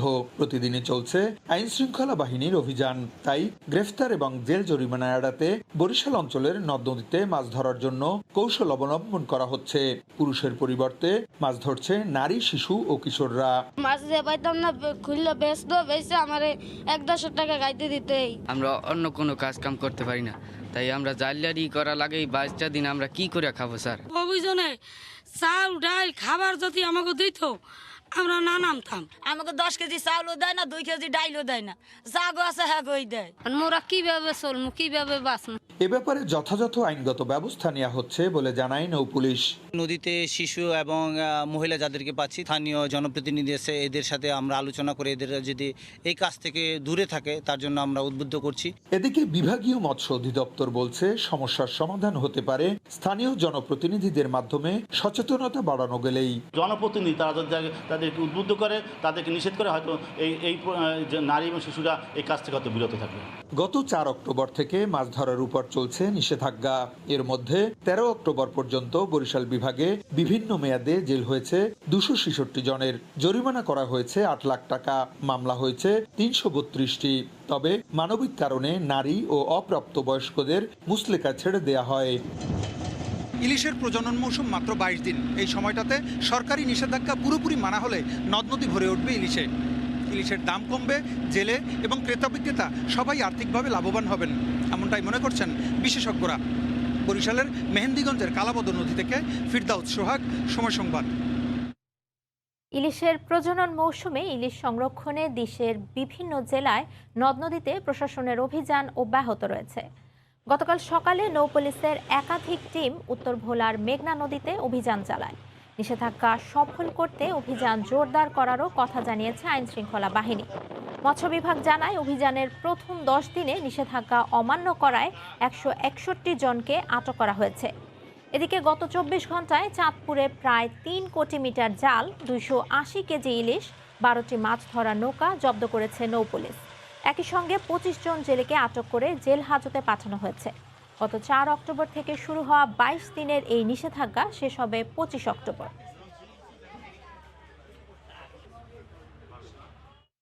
ভুসি, খৈল, চিটাগুড় সহ সব ধরনের গোখাদ্যের দাম বাড়ছে লাফিয়ে লাফিয়ে রংপুরে।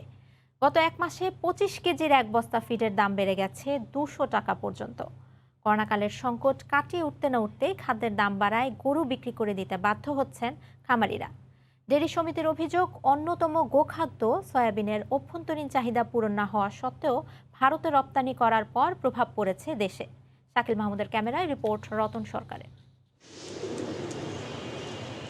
ফিড ও আনুষঙ্গিক পশুখাদ্য দিতে না পেরে গরুকে খড় খাওয়াতে হচ্ছে বলে জানালেন খামারিদের অনেকে। তাদের অভিযোগ, দুধের দাম না বাড়লেও 25 কেজির বস্তাপ্রতি ফিডের দাম 1 মাসে 200 টাকা বেড়েছে।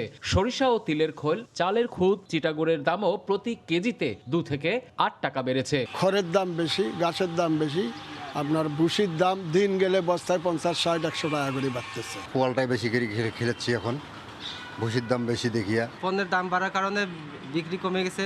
ডেইরি সমিতির অভিযোগ, অন্যতম পশুখাদ্য সয়াবিন রপ্তানির কারণেই এই সংকট।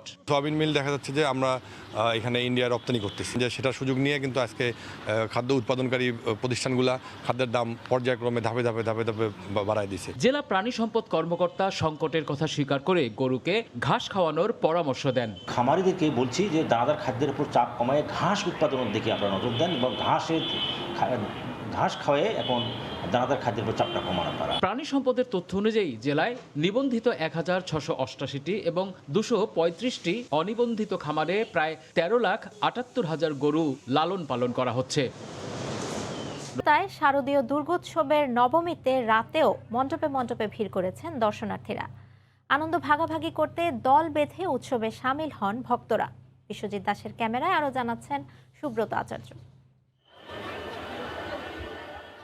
ঘড়ির কাঁটায় স্থানীয় সময় রাত 11টা 35 মিনিট। রাত পোহালেই দর্পণ বিসর্জনের মধ্য দিয়ে মা দুর্গা কৈলাসে যাবেন, আর তার মধ্য দিয়েই এই 5 দিনের হিন্দু ধর্মের সবচেয়ে বৃহত্তম উৎসব, বাঙালির শ্রেষ্ঠ উৎসব দুর্গা উৎসব শেষ হয়ে যাবে। আজ সে বছর আবার হবে। করোনা সংকট ছাড়াই এই উৎসব হবে, এমনটি প্রত্যাশা বাঙালিদের। কারণ শ্রীভূমির প্যান্ডেলটা তো বন্ধ করে দিয়েছে, ওই কারণে ওই ভিড়টা আরও এইদিকে চলে এসেছে। সেই কারণে আরও এইখানে এসেছিলাম, কিন্তু ফাঁকা ছিল। আজকে তাই দেখছি বেশি ভিড়। রাত যত বাড়ছে ততই জনঘনত্ব বাড়ছে চোখে পড়ার মতো। যদিও কলকাতা হাইকোর্টের নির্দেশনা রয়েছে বড় মণ্ডপের সামনে 10 মিটার দূরে এবং ছোট মণ্ডপের 5 মিটার দূরে দাঁড়াবেন দর্শনার্থীরা। দর্শনার্থী শূন্য থাকবে মণ্ডপের ভেতর, তেমনটি হয়েছে। যদিও কোভিড প্রোটোকল মেনে শারীরিক দূরত্ব কিন্তু শিখে উঠেছে। মানছে নাকি মানে 50-50 বলতে পারেন আপনি। করোনার তৃতীয় ঢেউ আসন্ন, সংকট শিয়রে নিয়ে এগিয়ে চলছে উৎসব। বলা ভালো উৎসবের প্রায় শেষ মুহূর্ত, আর জনঘনত্ব বাড়ছে সেই রকম ভাবে। উৎসবের পুরো মেজাজে এগিয়ে চলছে গোটা বাংলা। দক্ষিণ কলকাতার একডালিয়া এভারগ্রিন থেকে সুব্রত আচার্য, সময় সংবাদ। পর্তুগালেও শারদীয় দুর্গাপূজা উদযাপন করেছেন সনাতন ধর্মাবলম্বী প্রবাসী বাংলাদেশিরা। বাংলাদেশিদের আয়োজনে অনুষ্ঠিত পূজায় অংশ নেন অন্যান্য দেশের সনাতন ধর্মাবলম্বীরাও। পূজা পুষ্পাঞ্জলি, প্রসাদ বিতরণ এবং আরতি সহ বিভিন্ন আনুষ্ঠানিকতায় পূজা উদযাপন করেন তারা। লিসবন থেকে তারিকুল হাসান আশিকের রিপোর্টে বিস্তারিত। সন্ধ্যা নামতেই লিসবনের অস্থায়ী পূজা মণ্ডপ মুখরিত সনাতন ধর্মাবলম্বীদের পদচারণায়। ঢাকের তালে তালে নাচ আর নানা আনুষ্ঠানিকতায় মহান নবমীর দিনটি উদযাপন করেন তারা। উলুধ্বনি আর প্রার্থনায় দেবী দুর্গার অসুরবধ আর মানুষের মুক্তির দিনটি উদযাপন করেন সনাতন ধর্মাবলম্বী পর্তুগাল প্রবাসীরা। বিজয়া দশমীর প্রথম ভাগে দেবী দুর্গার বিদায়কে সামনে রেখে ভক্তি আর শ্রদ্ধায় আরতি অঞ্জলি প্রদান করেন ভক্তরা। উপভোগের পাশাপাশি অনাচার সংকটমোচন এবং বিশ্ববাসীর শান্তি প্রার্থনা করেন তারা। আমাদের পূজা 5 দিন হয়, আর এইখানে আমাদের 5 দিন আমাদের পক্ষে করা সম্ভব হয় না। আমরা একদিন করি আমাদের সাধ্যমতো, তাই আমরা আমাদের মতো করে আনন্দ করার চেষ্টা করি। এটা শুধু আমাদের পূজা নয়, এটা হচ্ছে বাংলাদেশি বাঙালিদের একটা মিলন মেলা। তো এখানে এসে আমি খুবই উপভোগ করছি। সবাই ফ্যামিলি সহ পরিবার সহ স্বতঃস্ফূর্তভাবে অংশগ্রহণ করাতে আমরা খুব খুশি এবং আমরা খুব আনন্দিত। করোনা পরিস্থিতি অনেকটা স্বাভাবিক হওয়ায় এবারের পূজা আয়োজন করতে পারায় সন্তোষ প্রকাশ করেন আয়োজকরা। গত বছর করোনার কারণে আমরা বড় আকারে করতে পারিনি, আমরা ঘরোয়া আকারে ছোট আকারে করেছি। আমরা আমাদের যতটুকু সম্ভব যাদেরকে যোগাযোগ করার সরকারি বিধি মোতাবেক মেনে আমরা করেছি। এবছর বিধি মোতাবেক একটু শিথিল হওয়াতে আমরা এরকম একটু বড় আকারে পরিচালনা করতে পারবো। পূজা শেষে ছিল নাচ, গান, আবৃত্তি সহ মনোমুগ্ধকর সাংস্কৃতিক পরিবেশনা। অনুষ্ঠান উপভোগ করেন পর্তুগালে নিযুক্ত বাংলাদেশের রাষ্ট্রদূত, দ্বিতীয় সচিব, দূতাবাসের অন্যান্য কর্মকর্তা সহ আমন্ত্রিত অতিথিরা। তারিকুল হাসান আশিক, সময় সংবাদ, লিসবন, পর্তুগাল। ফ্রান্সে দুর্গোৎসবের নবমীর দিনেও ধূপের ঘ্রাণ, ঢাকের বাদ্য আর উলুধ্বনিতে মুখরিত ছিল মণ্ডপগুলো। সনাতন হিন্দু ধর্মাবলম্বীদের পাশাপাশি দেশটিতে বসবাসরত অন্যান্য ধর্মাবলম্বী প্রবাসী বাংলাদেশিরাও একে অন্যকে শুভেচ্ছা জানান। দেবী দুর্গার কাছে সবার মঙ্গল কামনার পাশাপাশি ফ্রান্সে স্থায়ী মন্দির স্থাপনের দাবি জানিয়েছেন দেশটির প্রবাসী সনাতন হিন্দু ধর্মাবলম্বীরা। প্যারিস থেকে বিস্তারিত জানিয়েছেন লুৎফর রহমান বাবু। নবমী পূজার মধ্য দিয়ে ফ্রান্সে এবারে শারদীয় দুর্গোৎসবের বিদায়ের সুর বেজে উঠেছে। তবে এদিনও ধূপের ঘ্রাণ, ঢাকের বাদ্য আর উলুধ্বনিতে মুখরিত ছিল মণ্ডপগুলো। প্রতি দুর্গাপূজার মতো এবারও ফ্রান্সের মণ্ডপগুলোতে সাম্প্রদায়িক সম্প্রীতির চিত্র লক্ষ্য করা গেছে। সনাতন হিন্দু ধর্মাবলম্বীদের পাশাপাশি অন্যান্য ধর্মাবলম্বীদের উপস্থিতিও ছিল লক্ষণীয়। ধর্মবর্ণ নির্বিশেষে আমরা সবাইকে আমাদের এই পূজার, আমাদের কৃষ্টি কালচার ধরে রাখতে পারি, সেটাই আমরা প্রার্থনা করি। আজকের এই মহানবমীতে প্রচুর দর্শকের সমাগম হচ্ছে। প্রত্যেকটা মানুষ সুখে শান্তিতে থাকুক আর সবাই সুস্থ থাকুক, মায়ের কাছে আমার এটাই প্রার্থনা। মা যেন অশুভ শক্তির বিনাশ করে, শুভ শক্তি আবির্ভাব ঘটে। আর পূজামণ্ডপ পরিদর্শনে আসেন ফ্রান্সের বাংলাদেশি রাজনৈতিক সংগঠনের নেতৃবৃন্দ। দেবী দুর্গার কাছে সবার জন্য কল্যাণ কামনার পাশাপাশি রাজধানী প্যারিসে স্থায়ী একটি মন্দির স্থাপনের দাবিও করেছেন সনাতন হিন্দু ধর্মাবলম্বীরা। অশুভ শক্তির বিনাশ হোক, শুভ শক্তির উদয় হোক, সেই সাথে বিশ্বে শান্তি প্রতিষ্ঠিত হোক, নবমীর দিনে এসেও ফ্রান্সের সনাতন হিন্দু ধর্মাবলম্বীরা দেবী দুর্গার কাছে এমন প্রার্থনায় জানিয়েছেন। ফ্রান্সের প্যারিস থেকে মোহাম্মদ লুৎফুর রহমান বাবু, সময় সংবাদ। বাংলাদেশ থেকে 40,000 শ্রমিক নেয়ার বিষয়ে আগ্রহ দেখিয়েছে রোমানিয়া। বৃহস্পতিবার বিকেলে সার্বিয়া ও রোমানিয়া সফর পরবর্তী সংবাদ সম্মেলনে একথা জানিয়েছেন পররাষ্ট্রমন্ত্রী। তিনি আরও জানান, কপ সম্মেলনে যোগ দিতে আগামী 31শে অক্টোবর গ্লাসগোর উদ্দেশ্যে ঢাকা ছাড়বেন প্রধানমন্ত্রী শেখ হাসিনা। পূর্ব ইউরোপের দেশ রোমানিয়া স্বাধীনতা পরবর্তী বাংলাদেশকে স্বীকৃতি সহ বিভিন্ন ইস্যুতে দুই দেশের চমৎকার সম্পর্ক থাকলেও বলকান যুদ্ধের সময় সেখানে কিছুটা দূরত্ব তৈরি হয়। তবে করোনা পরবর্তী সময়ে এখন নতুন সম্পর্কের দিকে ঝুঁকছে বাংলাদেশ।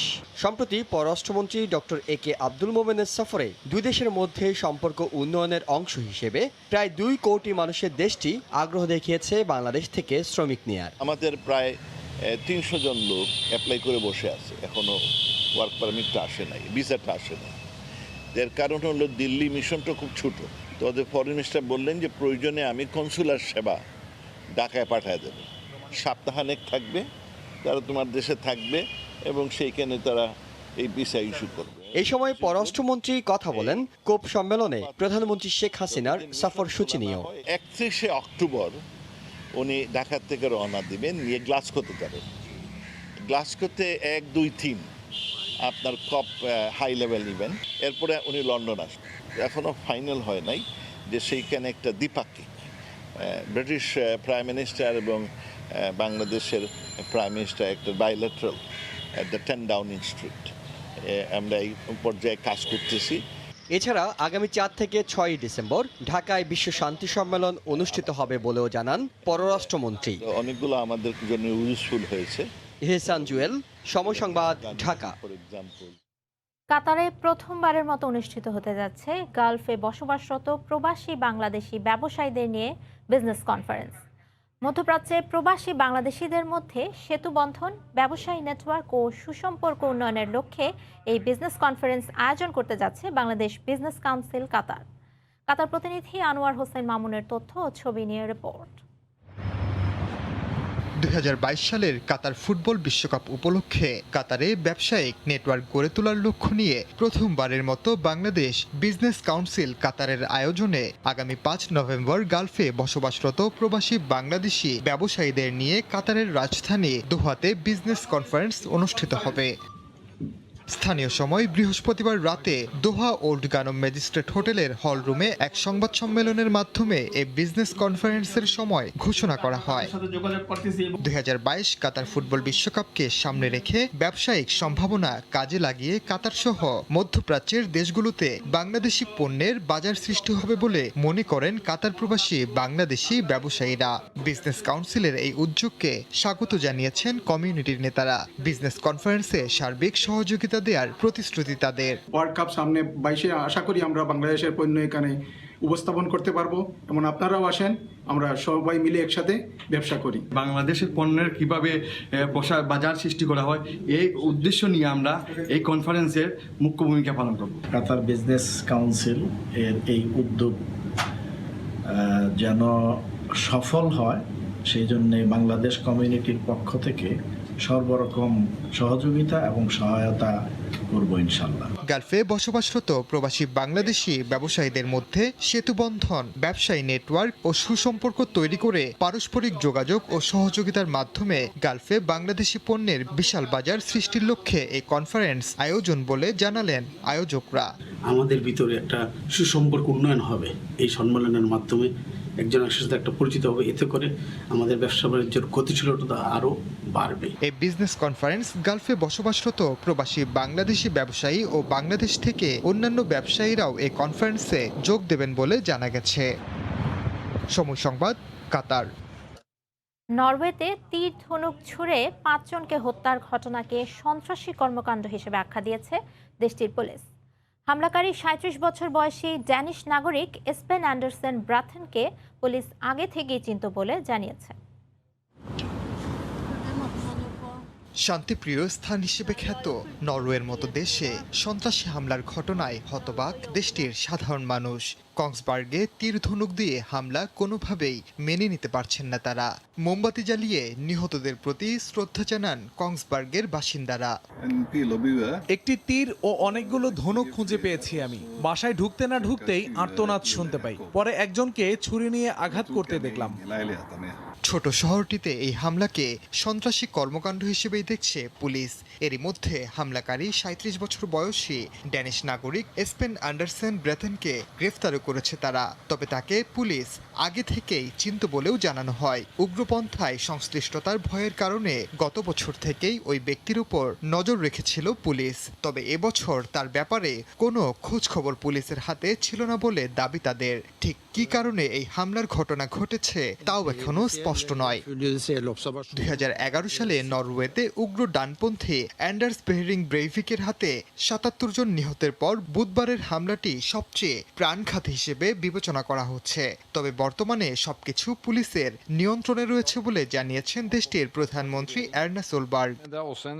নরওয়েতে সাধারণত পুলিশ সদস্যরা অস্ত্র সঙ্গে না রাখলেও এই ঘটনার পর পুলিশ সদস্যদেরকে সঙ্গে আগ্নেয়াস্ত্র রাখার নির্দেশ দিয়েছে নরওয়ের পুলিশ অধিদপ্তর। ওমর ইনান, সময় সংবাদ। নিজেদের মুনাফা ধরে রাখতে শিশু কিশোরদের মানসিক স্বাস্থ্যকে উপেক্ষা করার অভিযোগ উঠেছে সামাজিক যোগাযোগ মাধ্যম ফেসবুকের বিরুদ্ধে। এই অভিযোগের প্রমাণ পেলে প্রতিষ্ঠানটির বিরুদ্ধে পদক্ষেপ নেবেন বলে জানিয়েছেন যুক্তরাজ্যের তথ্য কমিশনার এলিজাবেথ ডেনহাম। যতই দিন যাচ্ছে ফেসবুকের বিরুদ্ধে অভিযোগ যেন ততই বাড়ছে। কিছুদিন আগে শিশুদের শৈশব কেড়ে নেয়ার এবং তাদের শিক্ষা ও কোমলমতি জীবন ঝুঁকিতে ফেলার অভিযোগ ওঠে জনপ্রিয় এই সামাজিক যোগাযোগ মাধ্যমটির ওপর। আর এবার শিশু কিশোরদের মানসিক স্বাস্থ্যকে উপেক্ষা করে নিজেদের মুনাফা ধরে রাখার মতো গুরুতর এক অভিযোগ উঠল ফেসবুকের বিরুদ্ধে। ফেসবুকের সাবেক কর্মী ও তথ্য ফাঁসকারী ফ্রান্সেস হাউগেন অভিযোগ করে বলেন, মুনাফা নিশ্চিত করতে শিশু কিশোরদের মানসিক স্বাস্থ্যের কথা বিবেচনা করে না ফেসবুক। এমনকি সামাজিক বিভক্তি সৃষ্টি করে সহিংসতা উস্কে দেয় এমন কন্টেন্ট ও ভুয়া খবরের প্রচারণা বন্ধেও আন্তরিক নয় প্রতিষ্ঠানটি। এদিকে প্রমাণ পেলে ফেসবুকের বিরুদ্ধে পদক্ষেপ নেবে বলে জানিয়েছেন যুক্তরাজ্যের তথ্য commissioner Elizabeth Denham. Facebook British আইন লঙ্ঘন করছে কিনা সেটি যাচাই করতে এরই মধ্যে ফ্রান্সেস হাউগেনের কাছে তথ্য উপাত্ত চেয়ে চিঠিও লিখেছেন তিনি। এলিজাবেথ ডেনহ্যাম হাউগেনের হাতে থাকা ফেসবুকের অভ্যন্তরীণ নথিপত্র ও গবেষণা প্রতিবেদন যুক্তরাজ্যের দৃষ্টিকোণ থেকে বিশ্লেষণ করে দেখতে চান বলে এক প্রতিবেদনে উল্লেখ করেছে বিবিসি। যুক্তরাজ্য পার্লামেন্টের অনলাইন সেফটি বিল কমিটিতে চলতি মাসের ২৫ তারিখে সাক্ষ্য দেওয়ার কথা রয়েছে হাউগেনের। এদিকে নতুন করে আনা অভিযোগগুলোর কোনো ভিত্তি নেই বলে মন্তব্য করেছেন ফেসবুকের প্রতিষ্ঠাতা মার্ক জাকারবার্গ। ফারহাদ চৌধুরী, সময় সংবাদ।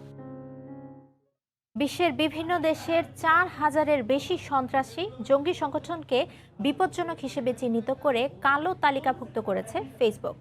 এ তালিকায় বাংলাদেশ থেকে পরিচালিত বা দেশে সক্রিয় ৬টি জঙ্গি সংগঠন ও এক ব্যক্তির নাম পাওয়া গেছে। এ তালিকা প্রকাশের পর যুক্তরাষ্ট্রসহ বিশ্বের বিভিন্ন দেশে নতুন করে শুরু হয়েছে আলোচনা। বিশ্লেষকরা বলছেন, নানা কর্মকাণ্ডে সমালোচিত ফেসবুক সামাজিক দায়িত্ব পূরণের অংশ হিসেবে এই কাজটি করেছে। যুক্তরাষ্ট্র থেকে সহকর্মী লস্কর আল মামুনের রিপোর্টে বিস্তারিত। ফেসবুক নিয়ে আছে সমালোচনা, আছে নানামাত্রিক আলোচনা। বিভিন্ন সময় এই ফেসবুকই করে থাকে সামাজিক বিভিন্ন কাজ। দায়িত্বশীল এসব কাজে প্রশংসিত হয় জনপ্রিয় সামাজিক যোগাযোগ মাধ্যমটি। চলতি সপ্তাহে বিশ্বের বিভিন্ন দেশের ৪,০০০-এর বেশি সন্ত্রাসী জঙ্গি সংগঠনকে বিপজ্জনক হিসেবে চিহ্নিত করে কালো তালিকাভুক্ত করেছে মার্ক জাকারবার্গের প্রতিষ্ঠান। ফেসবুকের ডেঞ্জারাস ইন্ডিভিজুয়ালস অ্যান্ড অর্গানাইজেশনস পলিসির আওতায় গোপন এই কালো তালিকার একটি সংস্করণ প্রকাশ করে মার্কিন সংবাদ মাধ্যম দ্য ইন্টারসেপ্ট। তালিকায় থাকা বাংলাদেশ থেকে পরিচালিত বা সক্রিয় ৬ জঙ্গি সংগঠনগুলো হলো আল মুরসালাত মিডিয়া, ইসলামী স্টেট বাংলাদেশ, হরকাতুল জিহাদ ইসলামী বাংলাদেশ, আনসারুল্লাহ বাংলা টিম, জামায়াতুল মুজাহিদিন বাংলাদেশ জেএমবি ও শাহাম আল হিন্দ মিডিয়া। তালিকায় জেএমবির সঙ্গে সংশ্লিষ্ট তরিকুল ইসলাম নামে এক ব্যক্তির কথাও উল্লেখ আছে, তবে ওই ব্যক্তির ব্যাপারে বিস্তারিত কোনো তথ্য জানানো হয়নি। কমপক্ষে 4000 ব্যক্তি ও গ্রুপের একটি তালিকা প্রকাশ করেছে ফেসবুক। এর মধ্যে দাতব্য সংস্থা, হাসপাতাল, লেখক, কয়েকশো সঙ্গীত শিল্পী, রাজনীতিক এবং প্রয়াত ঐতিহাসিক ব্যক্তিদের নাম আছে। তাদের বিপজ্জনক হিসাবে মনে করে ফেসবুক। এই তালিকাভুক্ত সংগঠনগুলোর সাথে জড়িতদের ইতিমধ্যে অ্যাকাউন্ট বন্ধ করে দেওয়া হয়েছে। বিশ্লেষকরা বলছেন, ফেসবুক এখন ভালো কাজ দেখিয়ে দায়িত্ব পালনে এগিয়ে থেকে ক্ষুণ্ণ হওয়া সুনাম ফিরিয়ে আনতে ব্যস্ত। বিষয়টি সম্পর্কে গণপ্রজাতন্ত্রী বাংলাদেশ সরকারের বিশেষ করে খতিয়ে দেখার প্রয়োজন আছে, কারণ এই ক্ষেত্রে বাংলাদেশের নাম এসেছে। পাশাপাশি ফেসবুক ব্যবহারকারীরা যাতে আরও বেশি সচেতন হতে পারে ফেসবুক ব্যবহারে, সেক্ষেত্রেও বাংলাদেশ সরকার আরও বেশি করে পদক্ষেপ গ্রহণ করতে পারে বলে আমরা মনে করি, যাতে বাংলাদেশের বিদেশে ভাবমূর্তি ক্ষুণ্ণ না হয়। কোনো অ্যাকাউন্ট থেকে এই তালিকায় থাকা সংগঠন বা ব্যক্তিদের সঙ্গে যোগাযোগ করা হলে সেই অ্যাকাউন্টগুলোর বিরুদ্ধেও ব্যবস্থা নেবে ফেসবুক। লস্কর আল মামুন, সময় সংবাদ, যুক্তরাষ্ট্র। করোনাকালে জাপানে সবচেয়ে বেশি শিশু আত্মহত্যা করেছে। শিক্ষা মন্ত্রণালয়ের বরাতে জানানো হয়, চলতি বছর প্রাথমিক থেকে উচ্চ বিদ্যালয়ের 415 জন শিক্ষার্থী আত্মহত্যা করেছে। এর আগের বছর আত্মহননের পথ বেছে নেয় 3 শতাধিক শিক্ষার্থী। দেশটির রাষ্ট্রীয় সম্প্রচার মাধ্যম NHK এই তথ্য দিয়েছে। করোনা মহামারী শুধু মানুষের শারীরিক ক্ষতি নয়, বরং ভয়ঙ্কর প্রভাব ফেলেছে মানসিক স্বাস্থ্যের ওপরও। সম্প্রতি তারই নজির দেখা গেছে জাপানে। করোনাকালে সেখানে যত শিশু আত্মহত্যা করেছে তা দেশটির ইতিহাসেই সর্বোচ্চ। গেল বুধবার জাপানের শিক্ষা মন্ত্রণালয়ের বরাতে এ তথ্য জানিয়েছে দেশটির রাষ্ট্রীয় সম্প্রচার মাধ্যম NHK। শিক্ষা মন্ত্রণালয়ের জরিপ অনুযায়ী করোনা মহামারীতে স্কুল বন্ধ হয়ে যাওয়ার পর 2020 শিক্ষাবর্ষে দেশটিতে 4 শতাধিক শিক্ষার্থী আত্মহত্যা করেছে। 1974 সালে জাপানে এ সংক্রান্ত হিসাব রাখা শুরুর পর থেকে এটি সর্বোচ্চ সংখ্যক শিশুর আত্মহননের ঘটনা। জাপানের স্কুলগুলোতে শিক্ষার্থীদের উপস্থিতি, হয়রানি, আত্মহত্যা সহ বিভিন্ন বিষয়ে প্রতি বছর জরিপ চালায় দেশটির সরকার। এবারের জরিপে দেখা যায়, এলিমেন্টারি থেকে হাই স্কুল পড়ুয়া অন্তত 415 শিক্ষার্থী আত্মহত্যা করেছে। এর মধ্যে রয়েছে এলিমেন্টারি স্কুলের 7 জন, জুনিয়র হাই স্কুলের 103 ও সিনিয়র হাই স্কুলের 305 জন শিক্ষার্থী। আত্মহত্যার পাশাপাশি বেড়েছে স্কুল পালানো শিক্ষার্থীর সংখ্যাও। করোনাকালে দেশটিতে এলিমেন্টারি ও জুনিয়র হাই স্কুলের প্রায় 2 লাখ শিক্ষার্থী স্কুলে যাওয়া ছেড়ে দিয়েছে। লজ্জা কিংবা অসম্মান এড়াতে আত্মহত্যার পথ বেছে নেয়া জাপানের দীর্ঘকালের ইতিহাস। শিল্পোন্নত G7 দেশগুলোর মধ্যে জাপানেই আত্মহত্যার হার সর্বোচ্চ। তবে বিগত 15 বছরের চেষ্টায় দেশটিতে আত্মহত্যার হার 40% কমে এলেও করোনা মহামারী শুরুর পর সেটি উদ্বেগজনক হারে বেড়েছে। বর্তমান জরিপটি তারই প্রমাণ। ফারহাদ চৌধুরী, সময় সংবাদ। আজ থেকে ইতালিতে সকল গুরুত্বপূর্ণ স্থানে প্রবেশে গ্রিন পাস বাধ্যতামূলক করা হয়েছে। তবে এক জরিপে গ্রিন পাস নীতির প্রতি বেশিরভাগ মানুষ সমর্থন দিয়েছেন। প্রবাসী বাংলাদেশিরাও নিরাপত্তা ও সতর্কতার জন্য সরকারের গ্রিন পাস বাধ্যতামূলক নীতির পক্ষে। ইতালির ভেনিস থেকে মাকসুদ রহমানের তথ্য ও ছবিতে রিপোর্ট। ইতালিতে শিক্ষা প্রতিষ্ঠান, পাঠশালা, রেস্তোরাঁ, জিম, মিউজিয়াম, দূরপাল্লার যানবাহন ও বিমানে গ্রিন পাস বাধ্যতামূলক হয়েছে 1 সেপ্টেম্বর থেকে। এরই মধ্যে দেশটিতে 12 বছরের বেশি বয়স্কদের 80% মানুষ 2 ডোজ টিকার আওতায় এসেছে। তবে এখনও সরকারের বাধ্যতামূলক গ্রিন পাস মানতে রাজি নন অনেকেই। এ অবস্থায় দেশটির Catholic university of the secret heart গবেষণা ও জরিপ করেছে। বৃহস্পতিবার প্রকাশিত জরিপে দেখা যায় 55% মানুষ গ্রিন পাসের পক্ষে। 60 বছরের বেশি বয়স্করা গ্রিন পাসের পক্ষে হলেও 34 বছরের কম বয়সীরা অর্ধেক গ্রিন পাসের বিপক্ষে। যেসব কর্মচারী গ্রিন পাস তৈরি করতে ব্যর্থ হবেন তাদেরকে 600 থেকে 1500 ইউরো পর্যন্ত জরিমানা করা হবে। কিছুদিন পর চাকরি থেকে বরখাস্ত, বেতন ও সম্মানী স্থগিত করারও কথা জানিয়েছে সরকার। সেই সঙ্গে আইন অমান্য করলে মালিক ও নিয়োগদাতাকে 400 থেকে 1000 ইউরো পর্যন্ত জরিমানা গুনতে হবে। ইতালীয়দের মধ্যে বিভক্তি থাকলেও সরকারের নেওয়া সতর্কতা ও গ্রিন পাসের বাধ্যতামূলক পদক্ষেপকে স্বাগত জানিয়েছেন প্রবাসী বাংলাদেশিরা। সর্বক্ষেত্রে গ্রিন পাস বাধ্যতামূলক করেছে সরকারি এবং বেসরকারি তাতে আমরা যারা প্রবাসী আছি সবাই অনেক খুশি। করোনা পরিস্থিতির মধ্যে সবাইকে সতর্ক থাকতে হবে এবং আমাদেরকে সবাইকে সতর্কভাবে চলতে হবে যেন করোনা থেকে আমরা সবাই রক্ষা পেতে পারি। বিনামূল্যে সরকার কোভিড-19 পরীক্ষা ও গ্রিন পাস সরবরাহ করলেও ইতালির বিভিন্ন অঞ্চলে এর বিপক্ষে অবস্থান নিয়েছে বিভিন্ন মানবাধিকার সংগঠন। সময় সংবাদ, ইতালি। কাদিমের খোলা মাঠের মাছের হাটে এখন উপচে পড়া ভিড়। ইলিশ না থাকলেও হরেক রকমের মাছের সয়লাভ আড়তগুলো। ভোরের এই হাটে 2 ঘন্টা ধরে চলে বেচাকেনা। মাছের আড়তের খবর জানাতে সেখানে আছেন রিপোর্টার নাসির উদ্দিন উজ্জ্বল। সরাসরি যাচ্ছি তার কাছে। উজ্জ্বল, আকাশের নিচে এখানে যে 40টি আড়ত এবং প্রায় 200 খোলা বিক্রেতা যারা এখানে এই আড়ত থেকে কিনে নিয়ে বিক্রি করছেন, এই যে পুরো হাট, এই মাঠ জুড়ে কিন্তু লোকারণ্য, নানা অঞ্চল থেকে কিন্তু বিভিন্ন স্থানে পাইকাররা এসছেন এবং এই অঞ্চলের যে আশেপাশের হাট বাজারগুলো আছে সেখানকার পাইকাররাও কিন্তু ভিড় করছেন নানা রকমের মাছ নেবার জন্য।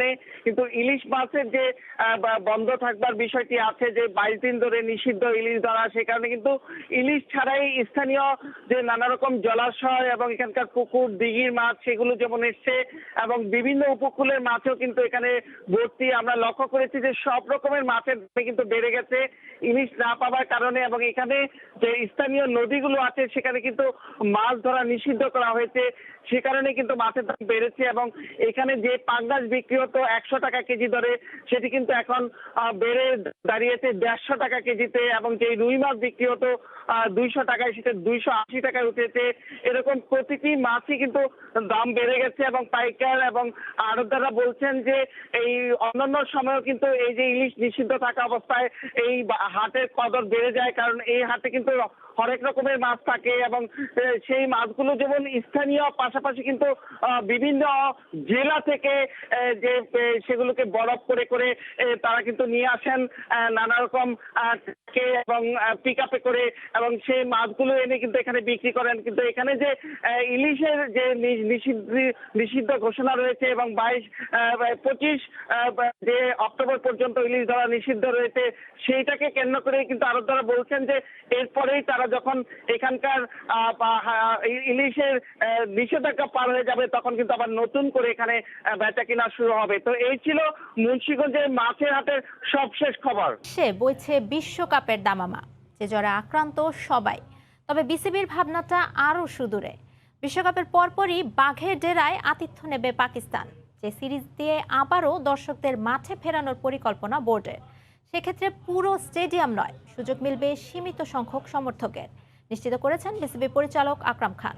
তবে করোনার সংক্রমণ কমলেও কোভিড প্রোটোকল নিয়ে 0 টলারেন্সের কথাও জানান তিনি। মিরপুরের ওই হোম অফ ক্রিকেট যেন প্রতিপক্ষের জন্য বদ্ধভূমি। 22 গজে লড়ে ওরা 11 জন, গ্যালারিতে হাজারো। চট্টগ্রাম থেকে সিলেট সমর্থকদের এমন শর্তহীন সমর্থন থাকে গোটা বাংলায়, কিন্তু করোনাকালে স্টেডিয়াম যেন শ্মশানপুরী। গেল বছর জিম্বাবুয়ে সিরিজের পর থেকেই মাঠে নেই দর্শক। সামনে থেকে যারা মিস করেছেন অজি কিউইবথের উপাখ্যান। অবশেষে এলো স্বস্তির খবর, প্রাণ ফিরছে প্রাণের গ্যালারিতে। দেশে করোনা পরিস্থিতি অনেকটাই নিয়ন্ত্রণে আসায় নভেম্বরে পাকিস্তান সিরিজে মাঠে দর্শকদের ফেরানোর পরিকল্পনা বিসিবির। আলাদা করে যদি সিচুয়েশন এরকম থাকে তাহলে ডেফিনেটলি আমরা কথা বলবো এবং একটু হয়তোবা জাস্ট 100% ফুল না করে হয়তোবা কিছু জায়গায় আমরা হয়তো কিছু দর্শক অ্যালাউ করতে পারি। করোনার ঊর্ধ্বমুখী থাকা অবস্থায়ও গেল মাসগুলোতে টাইগাররা আতিথ্য দিয়েছে ওয়েস্ট ইন্ডিজ, শ্রীলঙ্কা, অস্ট্রেলিয়া, নিউজিল্যান্ডের মতো দলগুলোকে। বর্তমানে দেশে করোনার সংক্রমণ কমলেও কোভিড প্রোটোকলে নয় কোনো ছাড়। আমাদের ডিফিকাল্ট সময় কিন্তু আমরা আল্লাহর মতো খুব ভালোভাবে কিন্তু আমরা সিরিজগুলো শেষ করতে পেরেছি। এবার যে পাকিস্তান আসছে, সিচুয়েশন যদি ভালো থাকে তার মানে যে আমরা কোনোদিন ক্যাজুয়ালি করব না, আমরা সবসময় যেভাবে করেছি সেভাবেই করব।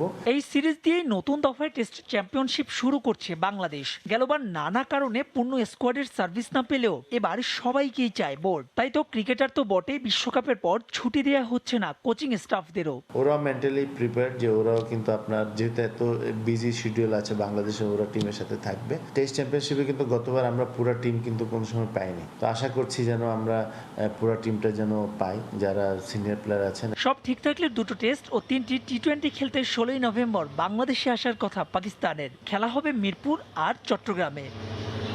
মাহবুব রিমন, সময় সংবাদ, ঢাকা। এ পর্যায়ে শীর্ষ সংবাদগুলো জানিয়ে দিচ্ছি আরেকবার। সাম্প্রদায়িক সহিংসতায় যারাই জড়িত তাদের খুঁজে বের করা হবে, হুঁশিয়ারি প্রধানমন্ত্রীর। বললেন, বাংলাদেশের সব ধর্মের মানুষ পূর্ণ অধিকার নিয়ে থাকবেন। দেড় যুগেও যুবকে বিনিয়োগকারীরা ফিরে পাননি টাকা। আসামিদের পলাতক দেখিয়ে অভিযোগপত্র দেয়ায় বেড়েছে শঙ্কা। সাজানা হওয়ায় ঘটছে ই-কমার্সের মতো প্রতারণা। বরিশালে নারী ও শিশুদের দিয়ে নদীতে দেদারসে মাছ শিকার করছে জেলেরা। অভিযানে নজরদারি এড়াতেই এই কৌশল। জড়িতদের বিরুদ্ধে ব্যবস্থা নেয়ার হুঁশিয়ারি।